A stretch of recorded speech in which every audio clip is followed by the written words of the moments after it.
Hi gang, it's time for some real school talk with your Uncle Sean. This is the passing period. So the past two episodes we've been talking about the iron rule, of which there's three parts. The first part of the iron rule is teach the right thing. The right thing is the right content at the right time. The second part of the iron rule is teach the right thing better.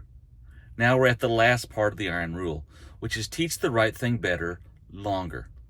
See, once you're teaching the right thing at the right time at the right rigor, and you're using better instructional practices, the last thing to fold in is spending more time doing that.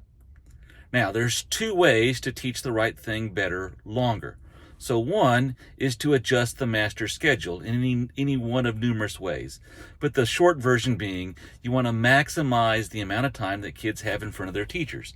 So that means you can reduce passing periods, you can drop a period, but every extra minute you can throw into the classroom gives teachers and students a little more time to work on the content and to learn it better and to think deeper about it.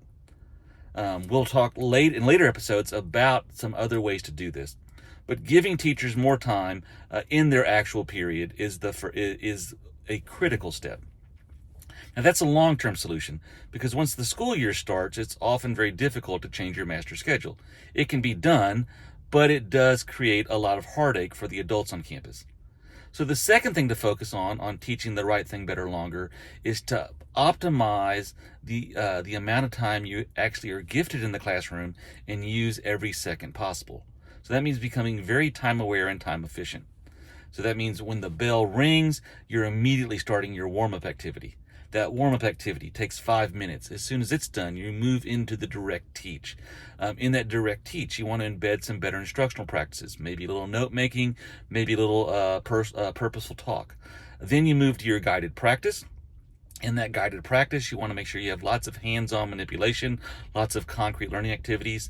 And then as you sprint through those pieces, give yourself more time on the back end of the lesson for your enhanced independent work and your lesson closure. And in that enhanced independent work, you want kids collaborating, you want them to do some critical writing, and if they can do some hands-on also, and then make sure you leave enough time so you have that 3 to 5 minutes to close your lesson. But the short version is that you don't waste a lot of time in transitions. You get started immediately, so you're not wasting time before you get started with instruction, and you go in as deep in the class as possible, finishing as close as possible to that ending bell. And if you do those three things concurrently, teach the right thing better, teach the right thing better longer, then student performance will improve. If you're not doing those three things, then we're working hard, but student performance isn't moving. If you do those three things out of order, you give yourself more time, but you don't teach things better and you don't teach the right thing, performance doesn't improve. You start teaching things better, but you don't teach the right thing at the right time, then things aren't improving. So use the iron rule, use it sequentially or concurrently, but don't get it out of order. This has been The Passing Period with your Uncle Sean. If you like this, like it, share it, subscribe, or you can get one of our books. I like Little Things Matter that I wrote with Dr. Mike Laird. So see you at the next episode.